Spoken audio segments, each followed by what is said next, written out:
लोगोफोर बे समाव नोंथांमोननो दिनै गोदान भिडिअ लाबोदोंलाय आरो बे जाहैबाय नोंथांमोननि खावलायनाय बादियैनो बे जाहैबाय फैगौ टेट एग्जामनि इउपि सेक्सननि सिङाव थानाय जिहेतु ससियेल साइन्स पार्टनि इकनमिक्स पार्टआ गोरा होनदों बयबो दा बे इकनमिक्स पार्टनिनो नोंथांमोननो बाहाय लाबोनाय जागोन जोङो मैयासिम बेनि सिगाङाव लाबोदोंमोन प्लेनिं बाजेट आरो नेशनेल इनकामनि सायाव जोङो सावरायजोबदोंमोन दा बेनिफ्राय इकनमिक प्लेनिं आरो 5 इयार्स प्लेन बे मोननैखौ जोङो दा सावरायसिगोन अब्ला बे मोनसेया प्लेनिं एन्ड बाजेटआ दिनै कमप्लिट जागोन दा नोंथांमोनहा बेखौ सिगांनि भिडिअफोरखौ नायाखैब्ला गाहायाव नायबानो जाबाय डिसक्रिप्शनाव लिंक दं बेजों थांनानै नायनो हानाय जागोन बे भिडिअआवनो नोंथांमोनहा मोनगोन आरो बिनि अनगायैबो जागायनायनि सिगां नोंथांमोनहा नुनो मोननाय जागोन नैबेहाय आं जेसेबांनाखि दङ एनसेन्ट आर्बान सिभिलाइजेसन बेनि सायाव लादों ओमफ्राय प्रि हिस्ट्रि अफ आसाम बेबो जोब्बाय मेडिभेल अफ आसाम बेबो जोब्बाय दा मेजर पलिटिकेल डाइनास्टिस बेखौ लागोन मौर्य गुप्त बेनिफ्राय मेडिभेल पिरियड तुर्की आफगान्स आरो मुगल्स बेफोर गासिबो नट्सफ्रा दंजोबो नाथाय सम आरो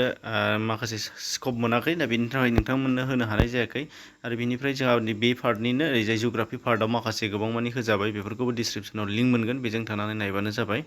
दानिया फैदो फारि फारि जागायदिनि जोंहा 5 इयार्स प्लेनिं दा बेनि सोमोन्दै जोङो गिबियाव बाहाय मिथिनानै लाबानो जाबाय नैबे जाहैबाय मोनसे चार्ट नोंथांमोननो बेखौ गिबियाव नायग्रो बिनिफ्राय माखासेया जाथावथाव कुइसनफोरखौ नोंथांमोननो होगोन दा बेखौ नोंथांमोना स्क्रिनशट खालामना लाब्लानो जाबाय जिहेतु बाहाय मा दङ दासिम बेसेबांनाखि 5 इयार्स प्लेनिं जाबाय जोंना सेथि नैथि थामथि बिदि होखानाय दङ जेरै फार्स्टआव दङ एप्रिल 1951 निफ्राय मार्च 1956 सिम जाहैदों बेनिफ्राय सेकेन्डआ बिसिम 5 बोसोर जाजोबदों बियो 5 इयार्स प्लेनिं नालाय नाथाय नैबेहाय मोनसे गोसोआव लानो गोनां दङ बेहाय 5 बोसोर जायाखै एबा 5 इयार्स प्लेनिं जायाखै 3 एनुवेल जादों माने बोसोरथाम जादों 3 एनुवेल बे जाहैबाय 1966 निफ्राय 69 सिमाव जादों बेनिफ्राय ब्रैथि आरो बाथि बियो 5 इयार्स जादों बेनिफ्राय नैबे मोनसे जायाखै माला जायाखै बेयाव 2 एनुवेल प्लेनिं जादों माने मोननै बोसोरारि प्लेनिं जादों बे जाहैबाय एप्रिल 1978 निफ्राय 80 आव बेखिनि जादों बेनिफ्राय द'थि आरो स्निथिया 5 इयार्स जादों बेनिफ्राय नैबेयाव आरोबाव खेबसेबाव स्निथिनि उनावहाय मोननै बोसोरारि प्लेनिं जादों बे जाहैबाय 1990 निफ्राय 92 सिमाव जादों बेनिफ्राय बाखि 12थि सिमाव जाजोबदों 2017 सिम सोलिजोबदों बेनिफ्राय मोनसे बाथ्राखौ गोसोआव लानो गोनां दङ बेनिफ्राय 12थिनि उनावहाय 13थि 5 इयार्स प्लेनिं जायाखिसै एबा गैला बेनि बागैबो बाहाय गासैनो लासै भिडिअ मोनजोबगोन दा बेयाव मोनसे बाथ्राखौ गोसोआव लानो गोनां दंथारो बे जाहैबाय इकनमिक प्लेनिंखौ जोंना बबे मान्थनिफ्राय बबे डेटनिफ्राय साननाय जायो अब्ला नुनो मोननाय जागोन 1 एप्रिलनिफ्राय जेब्लाबो स्टार्ट खालामो बेखौ लानांगोन आरो लास्टआ जाहैबाय 31 मार्च दा बियो जेब्लाबो लास्ट जाहैगोन दा बेखौ जेब्लाबो गोसोआव ला दा बेनिफ्राय माब्लाबा सोङो थांनाय बोसोरावबो सोंदोंमोन जे 12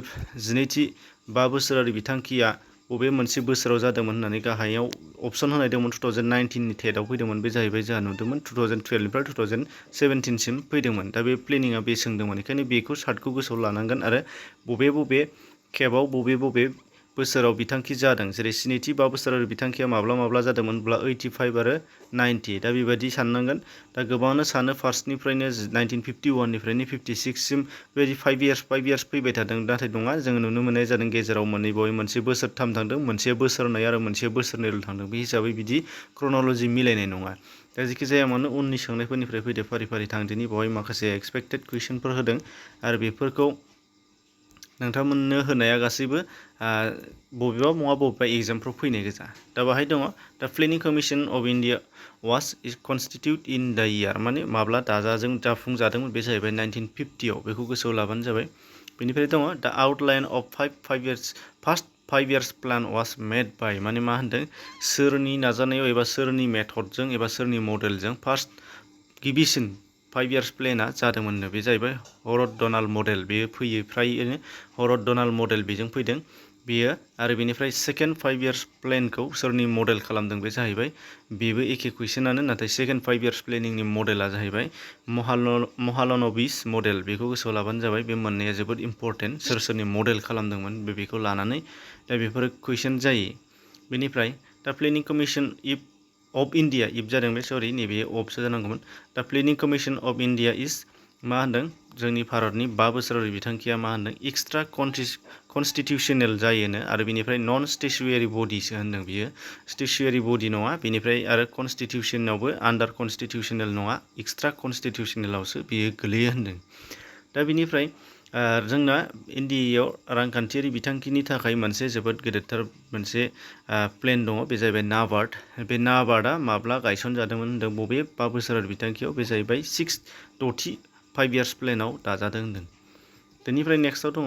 हु is the ex officio chairman of planning commission, माने प्लेनिं कमिसननि थाखाय सोर मा जायोनो चेयारमेन जायो होनदों। प्लेनिं कमिसननि थाखाय चेयारमेना सोर जायोनो, बे जाहैबाय प्राइम मिनिस्टार अफ इन्डिया। अब्ला जाय मोनसे प्लेनिं कमिसनाव बोसोरनि बबेबा मोनसे बोसोरनियाव जाय प्राइम मिनिस्टार जादों बिथाङानो जागोन आरो। बेनिफ्राय in the first independence period economic reforms were first introduced in India आन्डार मा होनदों इंडिपेंडेंटनि उनावहाय भारतनि रांखान्थियारि बिथांखिनि जौगानायखौ फोसावजेनजानाया सोरजों जादों होनदों, बे जाहैबाय VP नरसिम्हा राव गभर्नमेंट सोलिनायाव, आरो बेनि इयारा 1990 बे जादों। बेखौ गोसोआव लानांगोन, स्क्रिनशट खालामना लानांगोन गासैखौबो, अब्लाना मिथिनो हागोन। बेनिफ्राय फैदो नैबाव होनदों which is the highest body that approves 5 years plan in the country, माने 5 बोसोरारि बिथांखिखौ बबेयो मा होनो एप्रुभ खालामनो हानाय बबेयो बयनिख्रुइबो देरसिन बडि होनदों, बे जाहैबाय national development council. National development काउन्सिला बेखौ एप्रुभ खालामो होनदों, बेखौ गोसोआव लानांगोन। बेनिफ्राय दङ नेक्स्टआव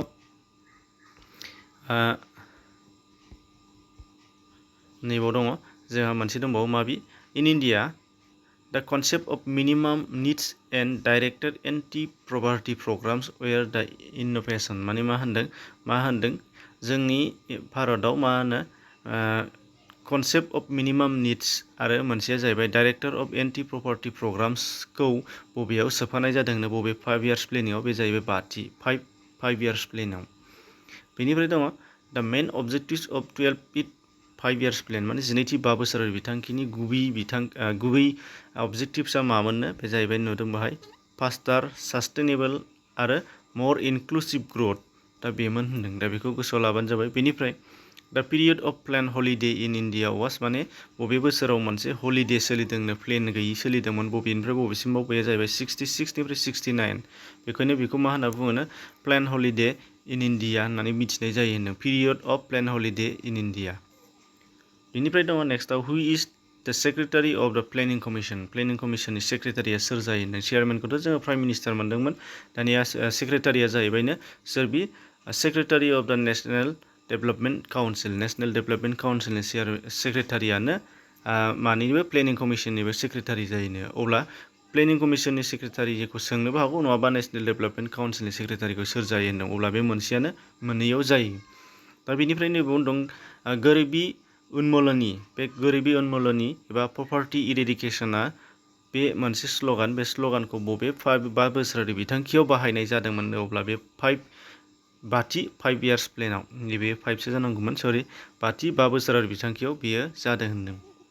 बेनिफ्राय दङ नै दा national development council stand for, माने नेशनेल डेभेलपमेन्ट काउन्सिला मानि थाखाय गसंथानानै दङ होनदों, मायाव प्लेनिं कमिसननि थाखाय मा खालामो बिनि थाखाय नायदो discuss progress of the national plan, माने नेशनेल प्लानखौ जौगाहोनायनि सायाव माखासे सावरायनाय होनो, साजेस्ट होयोनो, मानो suggest the way to achieve goal of the national plan. दा बे मा होनदों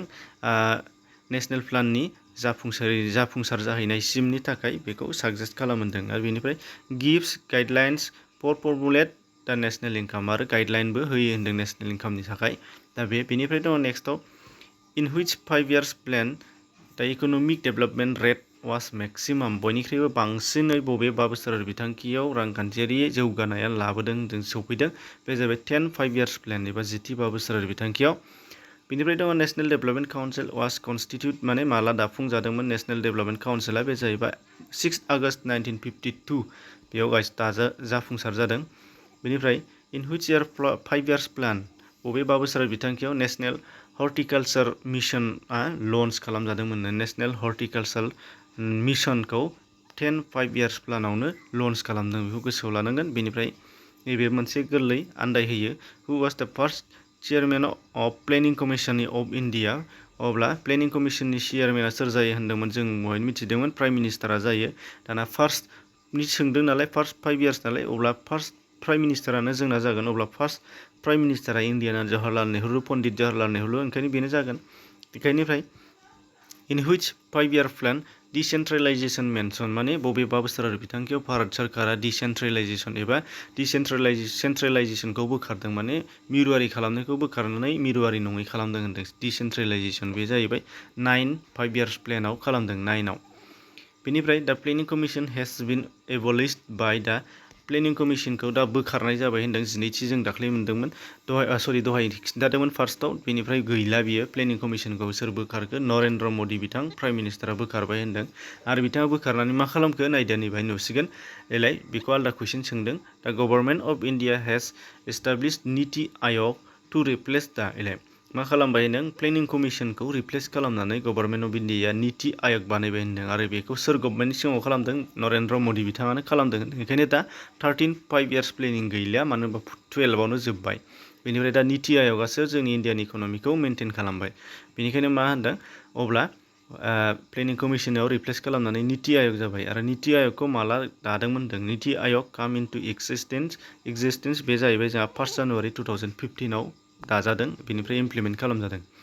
बेनिफ्राय economic survey of India is related to माने बबे मिनिस्टारनि सिङाव थायो बबे बिफाननि सिङाव थायो होनदों माया इकनमिक सार्भेया अब्ला बियो मिनिस्ट्रि अफ फाइनान्सआव थायो बेनिफ्राय नीति स्टेन्स फर माने नीतिया माबि बेखौ नायदो बाहाय दङ नीति माने नीति NITI माने माबि नेशनेल इन्स्टिट्युट फर ट्रान्सफर्मिं इन्डिया आयोग नीतियाथ' नैबे ससेयानो जाहैबाय नेशनेल इन्स्टिट्युट फर ट्रान्सफर्मिं इन्डिया बेनिफ्राय आयोग दं नालाय आयोगानो प्रेसिडेन्ट हिसाबै थायोनो प्राइम मिनिस्टारानो मेम्बारा सोर जायोनो बेखौ गोसोआव लानांगोन मेम्बारा जाहैबाय भाइस प्रेसिडेन्ट जायोनो बेनिफ्राय चिफ मिनिस्टार्सफ्रा जायोनो मोनफ्रोमबो स्टेटनि आरो बेनिफ्राय नेशनेलनि मिनिस्ट्रि 3 जायखिजाया मिनिस्टार 3 जागोन नेशनेलनिफ्राय बेनिफ्राय लेफ्टेनेन्ट गभर्नर अफ इउनियन टेरिटरिस माने इउनियन टेरिटरिनि लेङाइ गभर्नरफ्रा जाजोबगोन होनदों बिसोरो मा जायो नीति आयोगनि मा जायो साफा मेम्बार जायो होनदों बेनिफ्राय दङ in which year human development index publish human development इन्डेक्सखौ माब्ला फोसावदोंमोन फार्स्ट बे जाहैबाय 1990आव आरो बेखौ सोर फोसावोनो बे जाहैबाय बेहाय दङ HDI खौ सोर फोसावो ह्युमेन डेभेलपमेन्ट इन्डेक्सखौ UNDP एबा इउनाइटेड नेशन्स डेभेलपमेन्ट प्रग्रामा बेखौ पाब्लिश खालामो होनदों इउनाइटेड नेशन्स डेभेलपमेन्ट प्रग्रामा दा बेखौ गोसोआव लाबानो जाबाय दा बेखिनियानो बेयाव दङमोन गुबुनफोरनो शेयार खालामबानो जाबाय आरो डिसक्रिपसन बक्सआव हाबनो दाबाव आरो जेसेबां शेयार खालामनो हायो नोंथांमोना भिउस बुरजा फैयोबासो जोंबो इन्टारेस्ट जायो नोंथांमोनखौ हेल्प खालामनायनि जेखि जाया मानो एसेनोसै गोजोन्थों।